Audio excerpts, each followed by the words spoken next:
Ongoing fight for justice. Tonight, a documentary hopes to shed more light on a triple murder that happened 9 years ago in Chapel Hill. CBS 17's Mariah Ellis talked to the director of this film about how important it is to be a voice for the victims' families. February 10th, 2015. It's a day Tariq al-Baba will never forget, when 3 Muslim American students were murdered in Chapel Hill. When the murders happened, we were in panic mode. We thought, like, oh my God, are our cousins okay? Our nieces and nephews? Al-Baba, who grew up in Charlotte with family in the area, says it didn't take long for him to learn the names of the victims. Dia Barakat, his wife Yusur Abu Salha, and her sister Razan Abu Salha.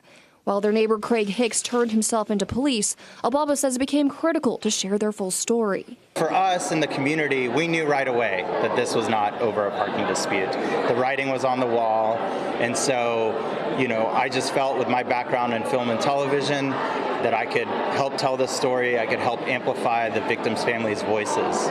Monday evening, people filled Carolina Theater in Durham, viewing Al-Baba's screening of 36 Seconds, a portrait of a hate crime. It's a documentary he hopes will push the story further, including the fight to recognize the tragedy as a hate crime. So to have that ripped away from you at such a young age.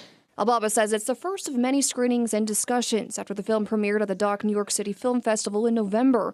He says they're collaborating with several groups, including the Durham County District Attorney's Office, calling for an urgent need for societal change among rising hate crimes and investigations. We're seeing an uptick at hate crimes across the country. We're seeing a 6-year-old get stabbed to death, 3 Palestinian students being shot at point-blank range.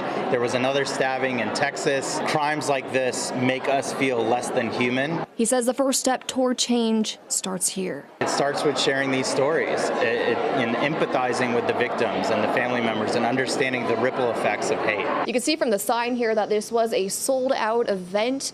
Again, the people inside did take a moment of silence just to remember the victims. This past Saturday marked the 9-year anniversary of this tragedy.